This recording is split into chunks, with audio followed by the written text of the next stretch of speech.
I did my video on the San Antonio Riverwalk and flood control system. Now, to start my video, I wanted to address the changes I made. I did not have anyone review my presentation, but through my self-assessment, I saw a couple things I needed to change. I switched some of the slides around to make it in better order, and I also am going to not end my video so abruptly. That's what I'm going to change at the end. I'm changing my conclusion.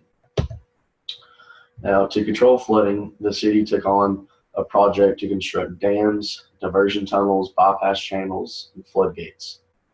With these in place, dozens of floods that have happened in the surrounding area were stopped at the Riverwalk. Now, all of these work together to control the flooding. Now, my main focus is going to be on the flood diversion tunnels. There were two tunnels. The San Antonio River Tunnel was the larger of the two. It took 10 years to construct. It was started in 1987. Now, they're both 150 foot below the center of downtown, below the streets. So it gets water out without anyone knowing. Now, the San Antonio River Tunnel is 3 miles long, and it moves 3 million gallons of water. The San Padre Creek Tunnel is a third of the size, only 1 mile long, and it only took 3 years to build. They both prevent downtown flooding. This is a picture of the larger river tunnel, San Antonio River Tunnel, and how it works. Now, the construction of the tunnels had several complications that I will talk about later on, but they were both dug with the Robbins Model 243 TBM drill. It was a 620-ton drill. Now, it was easier to build the tunnels because they were both built the same size. What I mean by that, they both had the same dimensions. They both 24 feet, 4 inches wide.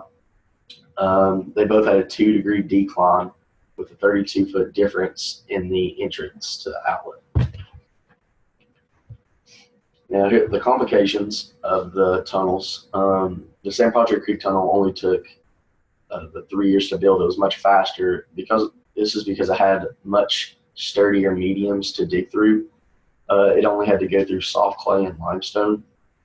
And the main focus on it was the learning curve of the actual construction workers with the drill. The drill only been used one other time in Nevada, and it was completely different ground they had to dig through. The San Antonio River Tunnel took 10 years to build because it had a lot of fallout from the digging. The first 600 meters were filled with sand seams that kept leading to this fallout. Now, the first 600 meters were filled with sand seams that kept leading to the fallout witnessed by the construction workers. And to stop this, they installed deep-seated rock anchors to keep the ground sturdy.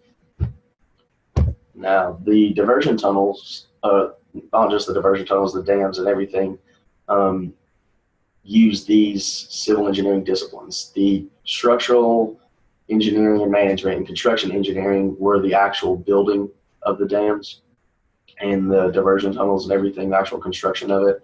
Environmental engineering,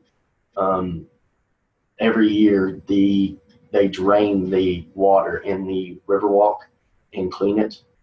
And the other thing for environmental is before this was all built, they had people come out and see the damages that the flood was causing to the environment. It was leaving all kinds of debris in the river and like killing a lot of the wildlife, the fish, because of the debris in the water and the chemicals that were going into the water.